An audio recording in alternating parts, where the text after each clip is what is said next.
Hey there, I'm Jackie Ferris. This week on the 302, if books could kill, they'd probably be green.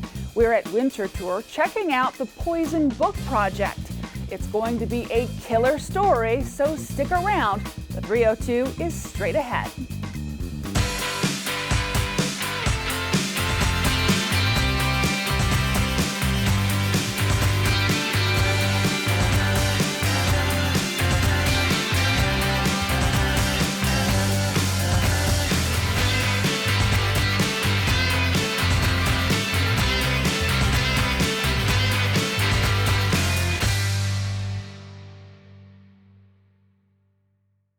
You've heard the phrase, words can't hurt you, but I can assure you in this case they can.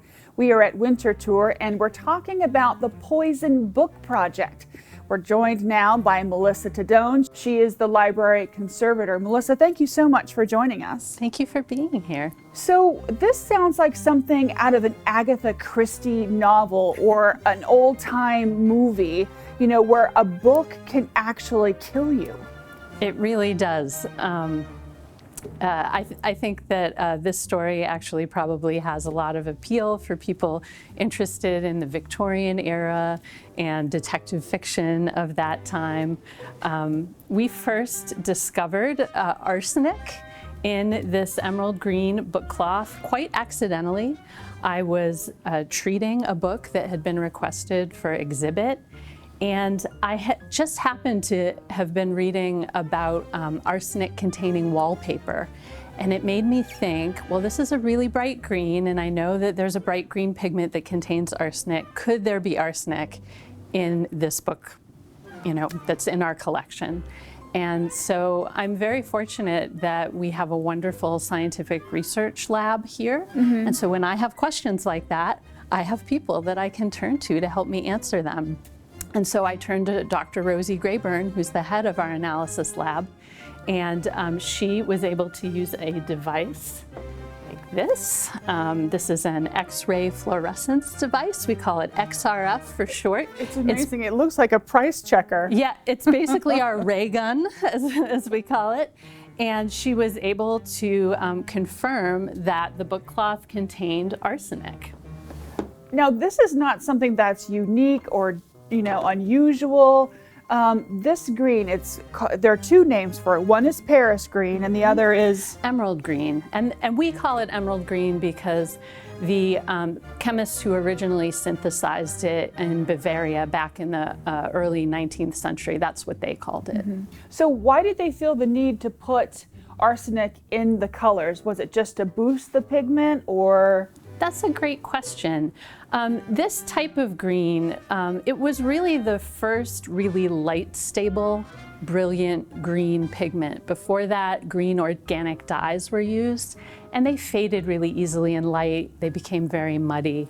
And so to have a bright pigment like this that you could dye your gowns and you could go out in the sunlight and they were going to stay a brilliant green, that was really attractive to consumers during the Victorian era. And it wasn't just books.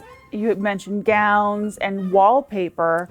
Yep, and shoes and hats and packaging and children's toys.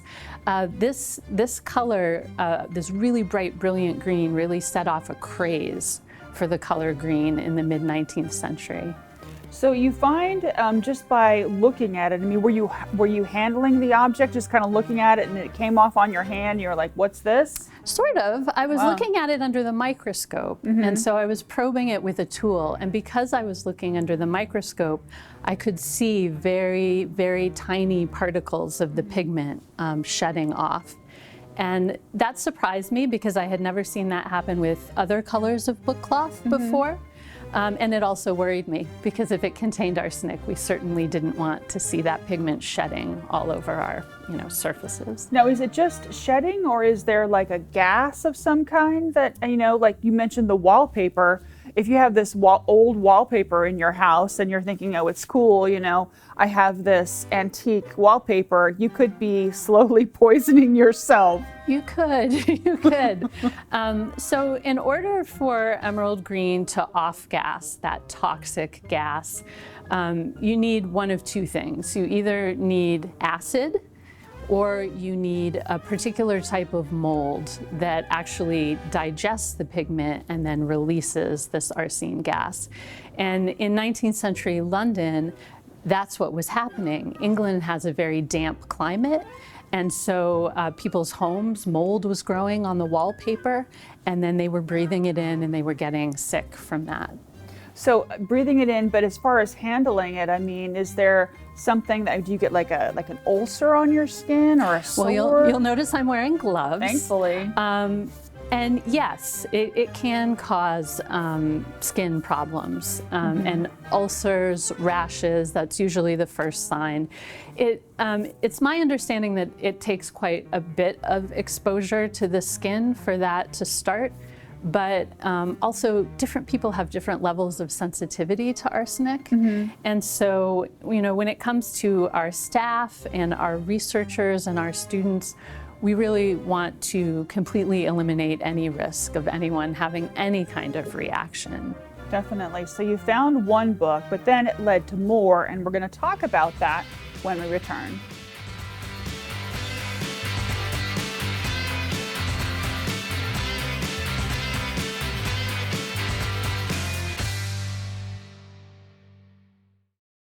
My name is Christian Kannenberg with Wish Unlimited, and I love catching the arts on the 302.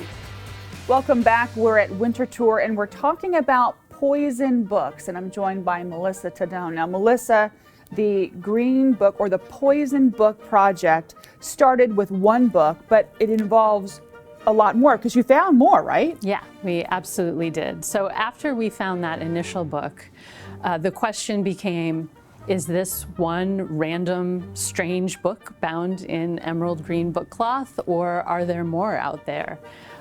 These books come from a time period that was sort of a transition to book production becoming industrialized. So the printing was done by machine. The books were still done by hand. However, they were bound in these big binderies that had lots and lots of workers who were working in a sort of assembly line style. And so it was totally possible that we were going to find many, many books. It's sort of an early mass production of books period. And so we started going through the collection with our X-ray fluorescence device and looking for what heavy metals might be present in the book cloth. So we looked at a whole range of colors because you don't know what you don't know, right? And we thought there could be other heavy metals, not just arsenic. And we ended up finding 10 emerald green books in our collection. But we also found lots of other books that were colored with chromium-based pigments and lead-based pigments, which are also of concern in terms of chronic, frequent exposure, but certainly not potentially deadly in the way that the arsenic-containing books are. And you guys had to use your training and your knowledge of the history of these books in order to identify them and understand, how these books ended up with these chemicals in them. Absolutely. I really feel that this project is a great illustration of what art conservation is, because I was bringing my knowledge of the history of bookbinding, the craft techniques, the materiality of books, and we were combining that with Rosie's expertise in scientific analysis, and even more importantly, her ability to interpret the results of analysis in an appropriate way. And so we're combining all this expertise in order to understand these objects and also to understand the risk that they might pose to, our staff, users, collectors who may collect these. And so we're using all those skills in the service of a greater good, essentially. So what's amazing is that I'm looking at some of these, and a lot of them deal with plants, but green was a very popular color in the Victorian era. It was, yeah. We see a lot of gardening books bound in this cloth, but also novels. This book on the end is a Longfellow novel. We see books of poetry. This is actually a catalog related to the Crystal Palace exhibition that happened in the mid-19th century. So it could really be any subject area we've found. So you discovered 10 on your own, but then you've kind of expanded things. You visited the Philadelphia Library Center, is that right? The Library Company of Philadelphia, yes. They have a wonderful collection of books in this genre, these American and English cloth-bound books from the 19th century. And they very generously gave us access to their library stacks so we could analyze what they have. They shelve their books chronologically, and that made the project much easier to do. We were able to work through their whole collection in just a single day. And in total, we ended up finding 38 of these emerald green bindings. Were they surprised that they had so many of these? Were. Yes, yeah, they were surprised, and you know, because they assisted us with that, we were able to draw the conclusion that these are not uncommon books, and they are likely to be out there. And I have since, you know, found one at a secondhand bookstore, and we've been doing outreach as part of the Poison Book Project. We have these you know, bookmarks that we made as an outreach tool. They're sort of a color swatch for the emerald green color, but they also just contain information informing people about you know, the risks posed by this cloth and what they can do to protect themselves. And so we're now starting to hear from colleagues at other institutions that are testing their own books. They're sharing that data with us, and we're creating this sort of centralized arsenic books database so that people can look up the books on it and see if they have a similar one. So if they have Crystal Palace and it's green, it's the same publishing date, they know. There's a very good chance that it would contain arsenic. Excellent. Yeah. So there's your bookmark talks a lot about, you know, what people can do if they think they have a poison book, and we're going to talk about that when we return.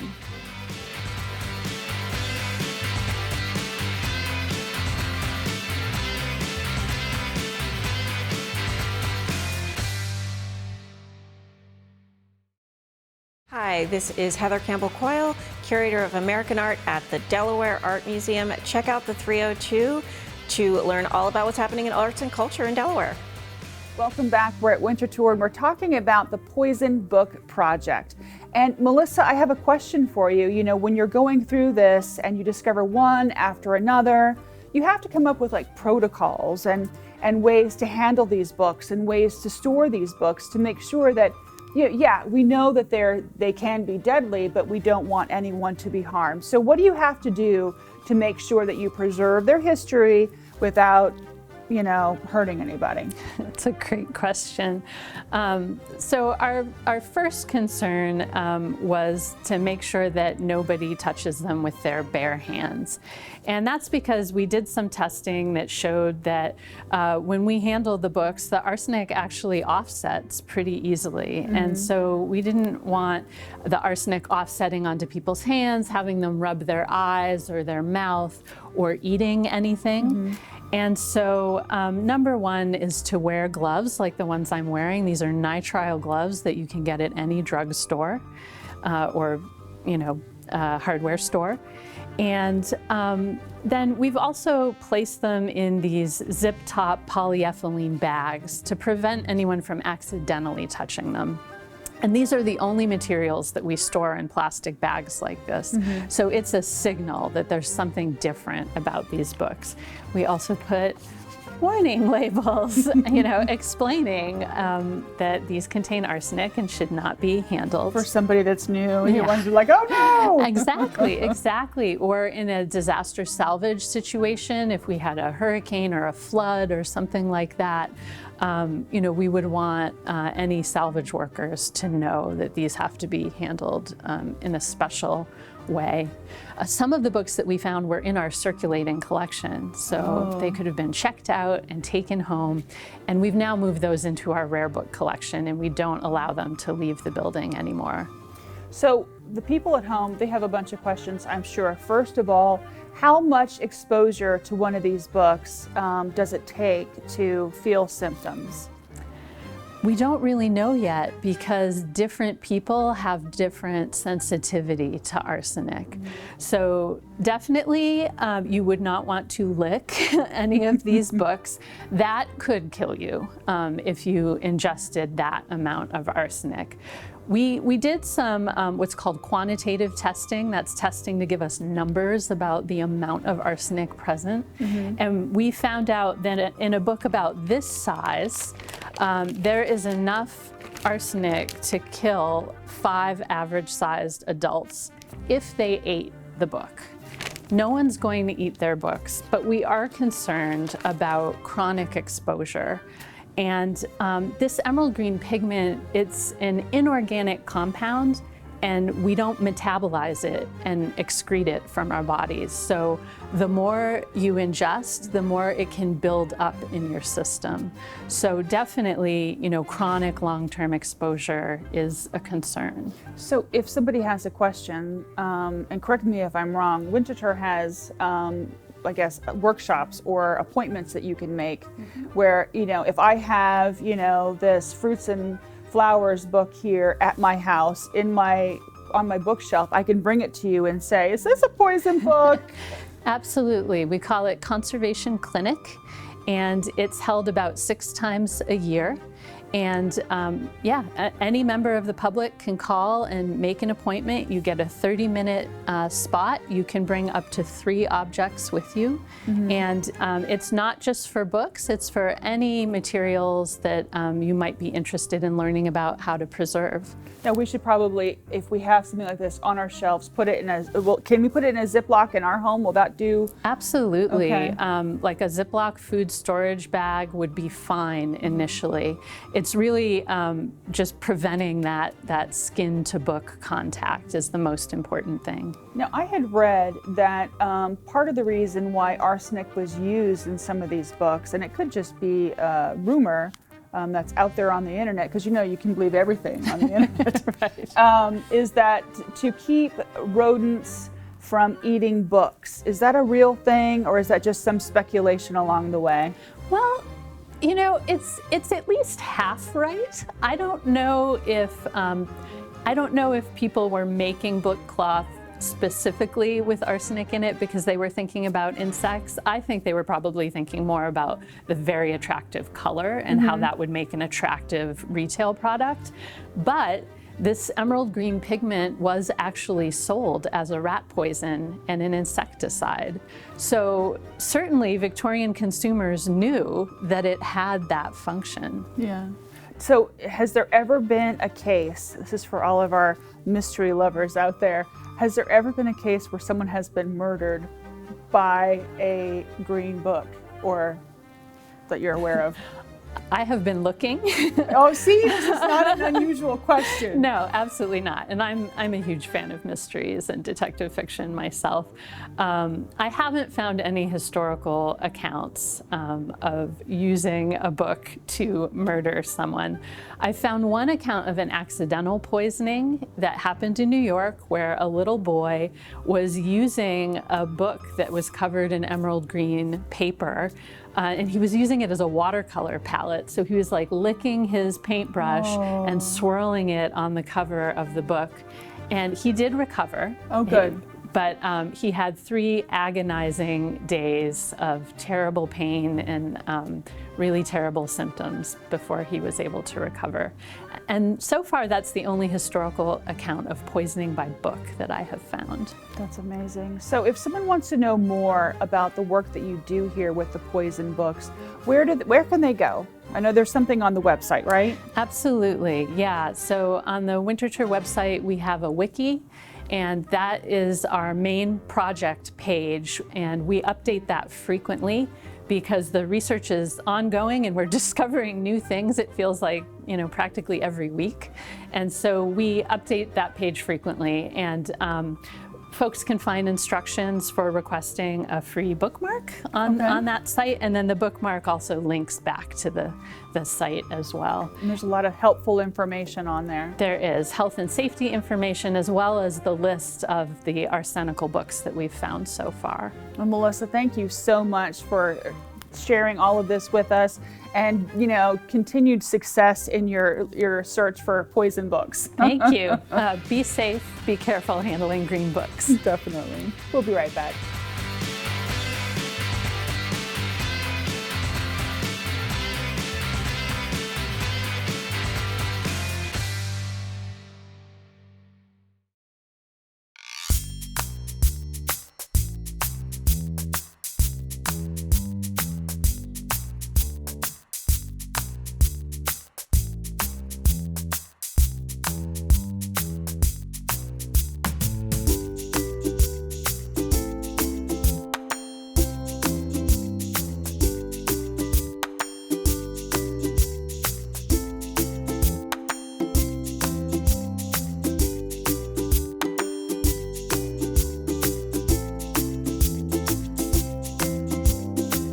The topic of poison books is so fascinating that a lot of people collect them, so be careful out there.